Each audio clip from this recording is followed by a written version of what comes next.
Russia की सरकार के मुताबिक इस हमले में कुल 2 फाइटर ड्रोन्स शामिल थे और इन दोनों ड्रोन्स का मकसद क्रेमलिन की उस इमारत को निशाना बनाना था जहां राष्ट्रपति व्लादिमीर पुतिन रहते हैं और जहां रशिया की सेनेट यानी वहां की संसद है।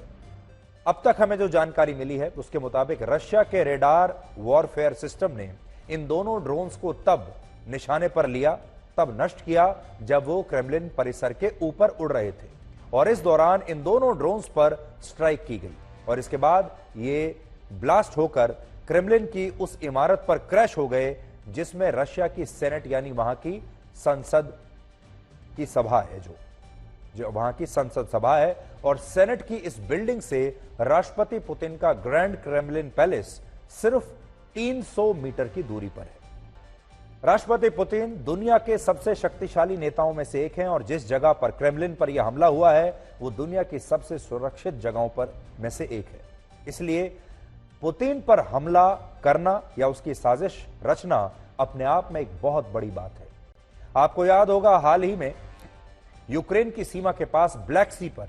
अमेरिका का एक फाइटर ड्रोन क्रैश हो गया था, कुछ दिन पहले की ही बात है और तब अमेरिका ने कहा था कि यह ड्रोन इसलिए क्रैश हुआ क्योंकि रशिया के 2 फाइटर जेट्स ने उस ड्रोन का पीछा करते हुए उसे टक्कर मारी और तब इस घटना का एक वीडियो भी जारी किया गया था। आज आपको इस घटना के बाद यह जो घटना हुई थी कुछ दिन पहले की, यह बहुत महत्वपूर्ण नजर आएगी। यह घटना है 16 मार्च 2023 की, जब अमेरिका का एक ड्रोन ब्लैक सी के ऊपर उड़ रहा था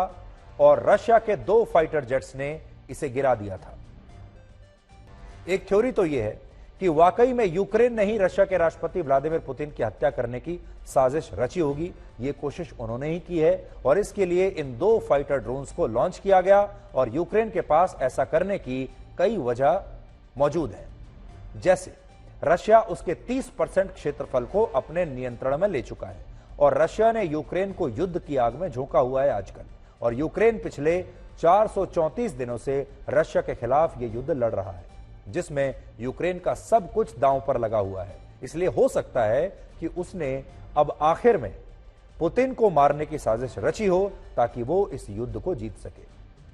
आप जानते हैं रशिया की जो पूरी सेना है, रशिया की पूरी राजनीति जो है वो एक आदमी पर टिकी हुई है और वो है वहां के राष्ट्रपति व्लादिमीर पुतिन।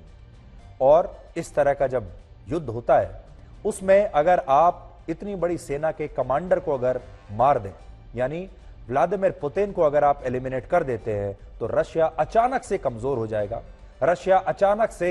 डायरेक्शनलेस हो जाएगा, सेना को पता नहीं चलेगा कि उसे अब आगे चलकर क्या करना है, यानी रशिया और रशिया की सेना रातों रात बहुत कमजोर हो जाएगी। दूसरी थ्योरी यह है कि यह हमला खुद रशिया ने ही करवाया है ताकि इससे यूक्रेन और पश्चिमी देशों पर वो दबाव डाल सके और रशिया इस युद्ध में अब खुलकर यूक्रेन के खिलाफ और यूरोपीय यूनियन के खिलाफ कोई बड़ी कार्रवाई कर सके और इस युद्ध को खत्म करके यूक्रेन को हरा सके, यानी पूरे यूक्रेन पर रशिया का कब्जा हो जाए।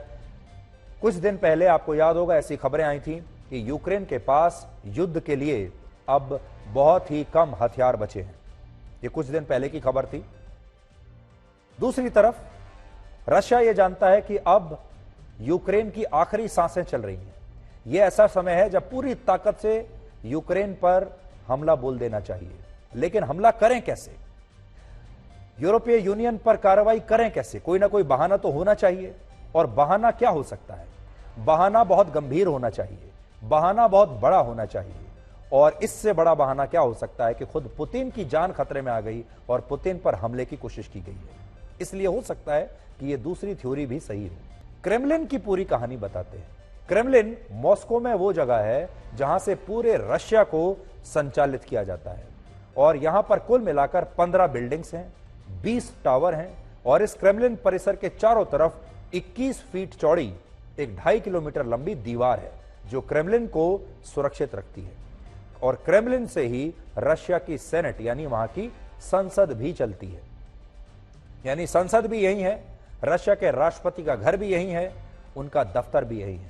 और यहीं पर ग्रैंड क्रेमलिन पैलेस है जो रशिया के राष्ट्रपति का सरकारी महल है। वर्ष 1991 में जब सोवियत संघ का विघटन हुआ था, तब इस ग्रैंड क्रेमलिन पैलेस को रशिया के राष्ट्रपति का आधिकारिक आवास बनाया गया था और तब से यह जगह दुनिया की सबसे सुरक्षित और महत्वपूर्ण जगहों में से एक बन गई है। ग्रैंड क्रेमलिन पैलेस 25,000 वर्ग फीट के क्षेत्र में फैला हुआ है और इसमें कुल मिलाकर 7,000 से ज्यादा कमरे हैं, लेकिन माफ कीजिएगा 700 से ज्यादा कमरे हैं, लेकिन इसमें एक स्पेशल अपार्टमेंट भी है जहां पुतिन अपना सबसे ज्यादा समय बिताते हैं। और इसके अलावा क्रेमलिन परिसर में 9 से ज्यादा चर्च हैं और इन चर्चेस को रशिया की सांस्कृतिक धरोहर का एक हिस्सा माना जाता है और यूनेस्को द्वारा इसे वर्ल्ड हेरिटेज साइट भी घोषित किया गया है। तो पहली कड़ी जो है, पहली कड़ी में वो पश्चिमी देश आते हैं जिन्होंने यूक्रेन के खिलाफ युद्ध का जबरदस्त विरोध करते हुए रशिया को एक तरह से सजा देने के लिए रशिया के कच्चे तेल के आयात पर प्रतिबंध लगा दिया, जिसको आप कहते हैं इकोनॉमिक सैंक्शंस लगा दिए। और अपने सहयोगी देशों से भी उन्होंने कहा कि रशिया का तेल मत खरीदो, जब आप रशिया का तेल नहीं खरीदोगे तो रशिया की जो इकोनॉमी है वो बर्बाद हो जाएगी, रशिया अपने घुटनों पर आ जाएगा। रशिया की एक ही दुखती रग है कि उसका जो तेल है वो तेल खरीदना बंद कर दो, उसके पास पैसा आना बंद हो जाएगा और उसके बाद रशिया इस युद्ध में कमजोर हो जाएगा। दूसरी कड़ी में खुद रशिया आता है, जिसे अमेरिका और यूरोप के देश अलग थलग करना चाहते हैं और इसीलिए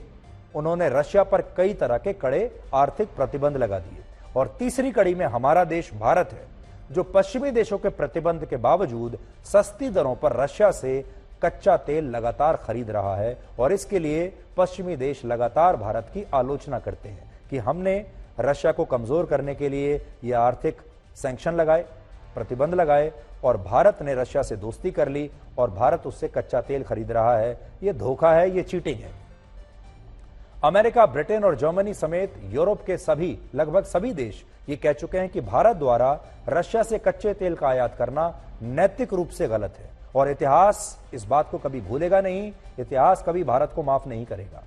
लेकिन आज हम इन देशों से यह कहना चाहते हैं कि इतिहास इस बात को भी कभी ना भूलेगा ना माफ करेगा कि इन देशों ने दुनिया की नजर में तो रशिया के कच्चे तेल पर प्रतिबंध लगाया और भारत को भी रशिया से कच्चा तेल खरीदने पर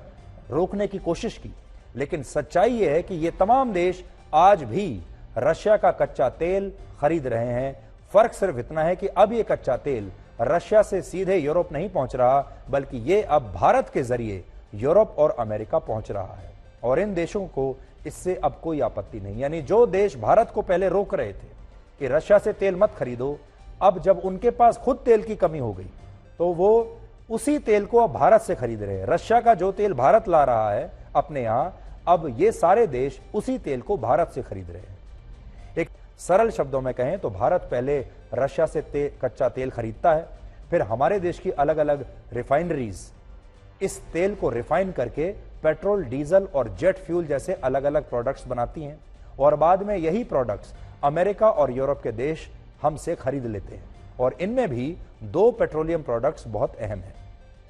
एक है डीजल और दूसरा है जेट फ्यूल, यानी वो ईंधन जो विमानों में इस्तेमाल होता है। यूक्रेन और रशिया युद्ध से पहले यूरोप के देश भारत से प्रतिदिन 1,54,000 बैरल डीजल और जेट फ्यूल आयात करते थे। सोचिए, ये ध्यान से आप देखिएगा, 1,54,1.54 लाख बैरल प्रतिदिन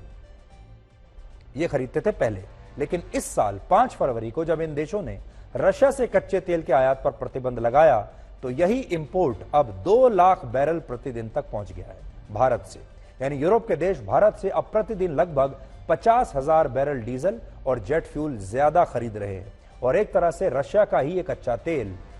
भारत से रिफाइंड होकर इन देशों तक पहुंच रहा है। लेकिन इन देशों को इसमें कोई एतराज नहीं है। युद्ध से पहले भारत दूसरे देशों से जितना कच्चा तेल खरीदता था उसमें रशिया की हिस्सेदारी सिर्फ 1% थी, क्योंकि तब रशिया ना तो सस्ती दरों पर अपना कच्चा तेल बेचने को तैयार था और भारत के लिए भी समस्या यह थी कि रशिया से कच्चा तेल लाने में खर्च बहुत ज्यादा होता था, ट्रांसपोर्ट का खर्च बहुत ज्यादा था। लेकिन युद्ध के बाद जब रशिया मजबूरी में सस्ती दरों पर कच्चा तेल भारत को देने के लिए तैयार हो गया तो भारत ने इस अवसर का पूरा फायदा उठाया और आज भारत कच्चे तेल का जो आयात करता है उसमें रशिया के तेल की हिस्सेदारी 1% से बढ़कर 35% तक पहुंच गई है। इसके अलावा यूरोप अपनी जरूरत का 50% जेट फ्यूल भारत से इंपोर्ट कर रहा है। और यहां बात सिर्फ यूरोप के देशों की नहीं है, अमेरिका भी पहले भारत से प्रतिदिन सिर्फ 500 barrel vacuum gas oil import करता था, लेकिन अब यह आंकड़ा 500 से बढ़कर प्रतिदिन 12,000 बैरल हो गया है। सोचिए कितना बड़ा विरोधाभास है कि अमेरिका के राष्ट्रपति जो बाइडेन ने पिछले साल कहा था कि भारत अगर रशिया से कच्चे तेल का आयात करता है तो यह उसके हित में नहीं होगा। एक तरीके से धमकी देने की कोशिश की थी उन्होंने, और तब अमेरिका और यूरोप के देशों ने इस पर भारत को एक तरह से धमकी दी, लेकिन भारत माना नहीं। भारत अपने स्टैंड पर अड़ा रहा।